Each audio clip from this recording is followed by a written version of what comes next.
Right, welcome back. We do have an apology from the delegate from the EFF. There was a big function in KwaZulu-Natal today. Julius Malema was there himself. They're having a big meeting and a big debriefing. He really did hope to join us, and it's because of that he's not able to join us. So we thank them for that apology. We do need to be a little bit conscious of time. I love these things, but these boys have been picked up in just over an hour. A very quick question from me, and then we'll move on to a bunch more questions from the boys. I want to talk about Clifton. This is obviously a private school. We're very aware of how privileged we are to be here. What is your party's view? This was a question we were obviously hoping for perhaps quite a different answer from the EFF. But I'd be interested to hear what the delegates have to say here. I'm actually going to start with you, Bundeni, coming from your community and then coming to a school like this. What do you reckon? Should we have private education in South Africa? Are you happy with the status quo, or would you change things if you could? With concern to private education, I wouldn't change much. In fact, I would try and make it more accessible to more people, maybe a bit cheaper, and privatize more schools, and take it away from the people that are clearly failing to manage those schools. If we almost privatize education, that will ensure that the really bad schools, the fly-by-night schools, will get dropped the fine, and the really good schools will stay on, and they could open a second branch, a third branch, almost running like a business, I think. Thank you. Embody, the Democratic Alliance, what private education in a developing nation? What's your standpoint? Look, I think that nobody would fault having any school that delivers policy outcomes like we see with private schools. So as a Democratic Alliance, we think that private schools should have a place in rural society in South Africa. And I think what we also need to do is maybe look at extending into some models like charter schools that you have in America, for example, which would basically operate in the same way, would actually give more scope to those private schools and the management of the schools. And then we can start looking at putting different streams into schools. And part of our education offers having schools that also are in some ways vocational in some aspects. Schools that also cater for people that want to perhaps pursue professional sporting achievements for when they go out schools. So I think that there's a good space for private education in South Africa. I think that it's a model that's working well, and I think that it's a model that is achieving outcomes in terms of the people that we see graduating from them. And we really want to encourage excellence in South Africa, and that's why I think that, there's no fault that you can find that. But just to continue about the promotion of different types of independent schools. I think that we have this demonizing of private schools in South Africa because it seems as though it's an elitist area where people can't access. And I think, partly beyond what Ndeni is saying, we should be encouraging private schools to take on students if they can, but also allowing those students to be able to actually come to these schools and then helping those students or helping those schools maintain their level of academic excellence by supporting them and by giving them more money at it. Because I think right now a lot of private schools are run just on the fees that they get, but I think the government should be promoting and incentivizing schools like Clifton to get bigger if possible, get better facilities if possible, by also helping them out in that case. And I think that that's where you can also start absorbing a lot more young people that are in schools that aren't as good, but actually have the academic talents to compete and be with students from Clifton. And do we leave fees up to the market?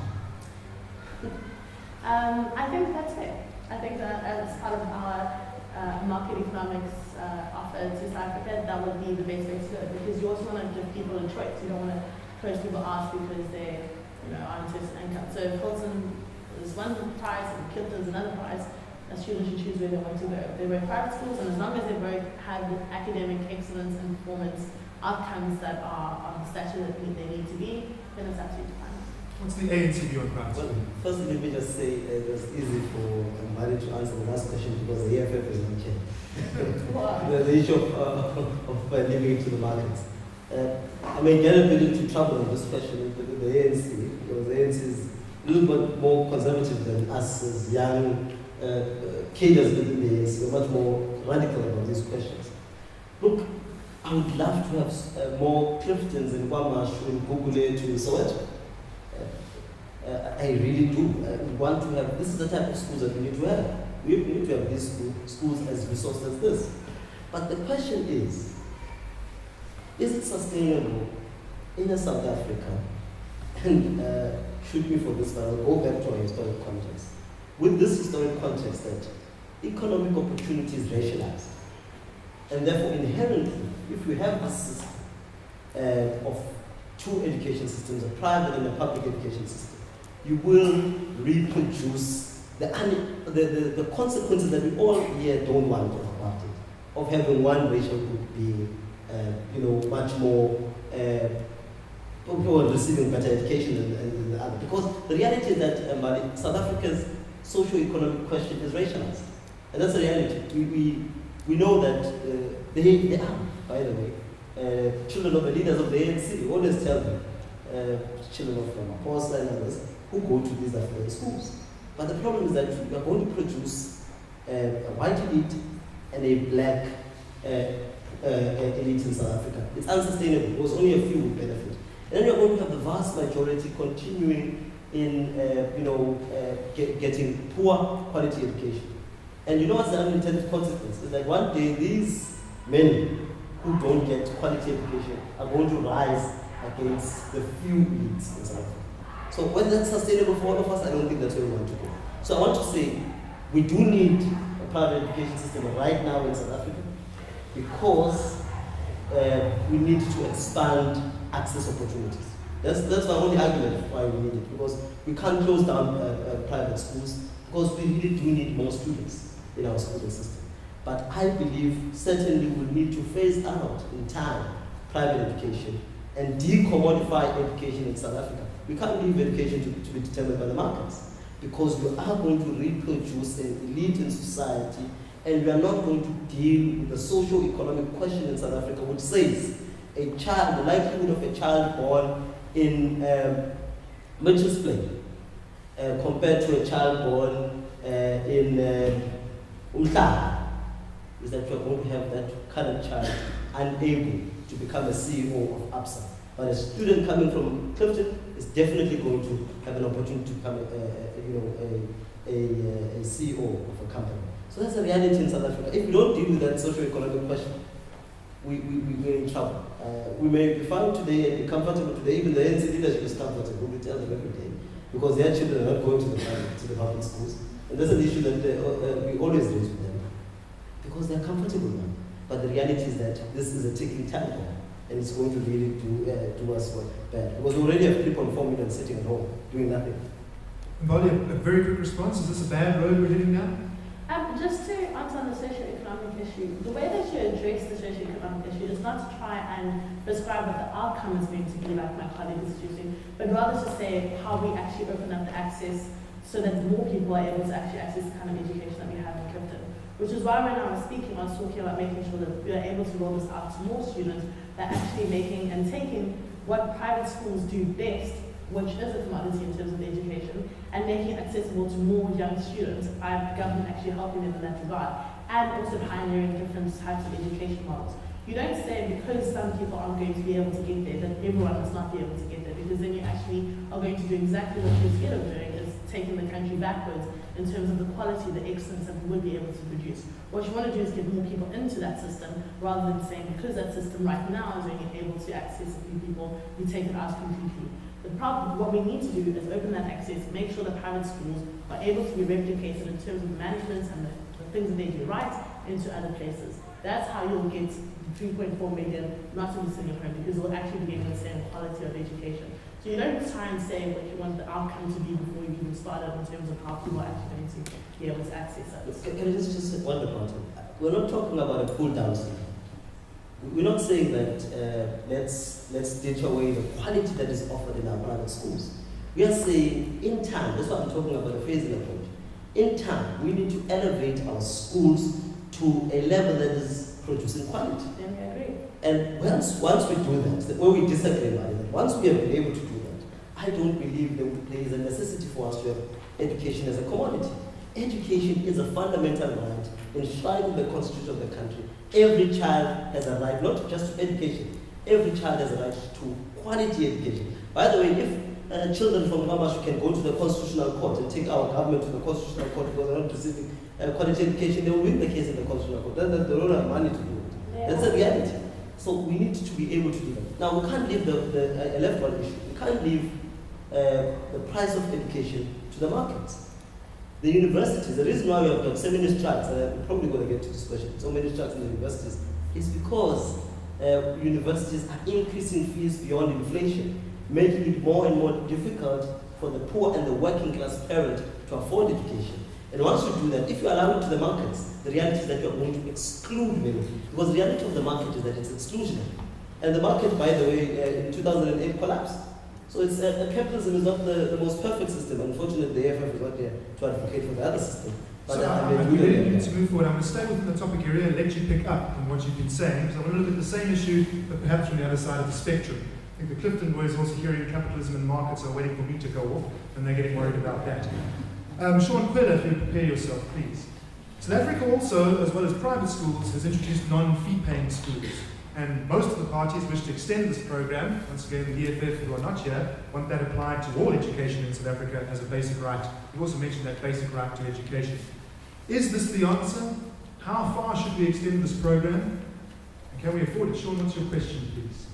So, if we intend to increase the percentage of non-fee paying schools, please explain how that will be financially feasible. And how are you going to ensure that the schools are well maintained, that the textbooks are delivered on time, and so on? Mr. Makamochi, you can pick up and carry on with that. Well, we've got already about 9 million young people, 7 million young people benefiting from no-fee schools. We increased that from 2009, it was about 5 million to 7 million now. And we have been able to ensure that we sustain those schools. There are challenges, yes. But the reality is that education in South Africa must be a societal issue. Let me go back to this issue.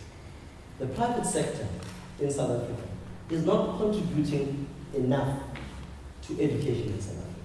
We need to get the private sector to play ball. And government has been calling on the private sector. Political parties have been calling on the private sector. I think now we need to really exert a much more stronger hand on private capital to invest more in education. Because the reality is that you as a student right here, when you are produced by these schools and our universities, you are going to go and work for the private sector. So they need us. So they must also play a role. So I believe that we need to really have introduced education tax in South Africa. I heard that DA is now supporting us on free education. I welcome that. But the reality is that how do we fund free education? We need to fund it by having an education tax.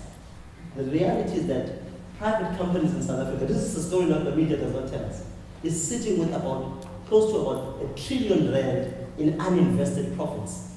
If we were to take a percentage of that and give it to education to be able to fund public education in South Africa, we can be able to have more of these quality outcomes that we're looking for. So I'm saying the private sector must play a role. We must tax more business in South Africa. We must ensure that we put capital controls, that most businesses in South Africa have this thing of being double listed.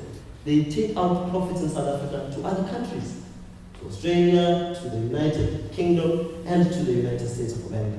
We need to keep those profits in South Africa to really fund education as a priority for the whole country. Umdeni, do you agree? Is it the role of business? Should it be the role of government? Do you have non-fee paying schools in Namibia? I agree there. I mean, if the private sector wants an educated workforce, what's stopping you from getting involved? There's absolutely nothing stopping you, because you are going to benefit from an educated workforce that's coming through the system. So absolutely. Bali, is this practical? What's the DA's position? So in the Western Cape, we've expanded no-fee schools, and we believe that with the quintile system, which really says that schools that are poorer should be able to get more government funding, we agree with that. We put 65 million to getting money into 200 schools. I agree with my colleague that you need to have a far bigger investment from our private sector. But the question then is, as the ANC, which is embedded with the private sector in the country, despite what they say about capitalism, why haven't they been calling on this, and why hasn't it been something that's been done? And the fact of the matter is, this would be very easy to actually finance if we had done adequate planning, and if we didn't have politicians that constantly had their hands in the cookie jar. That also comes into what we say when we talk about NSFAS and free education at a tertiary level. Those things are very able to happen. 16 billion is a drop in the ocean of making sure that every qualifying matric student would be able to get to university. But if we constantly have people stealing our money and the Auditor General saying that we have 30 billion of regular expenditure that nobody knows where it goes, then we're not going to be able to actually fund these things. But we don't have a problem with people being able to have no-fee schools, because we do need to ensure that all young South Africans are able to access quality education. And the reality is not everyone can actually afford to pay.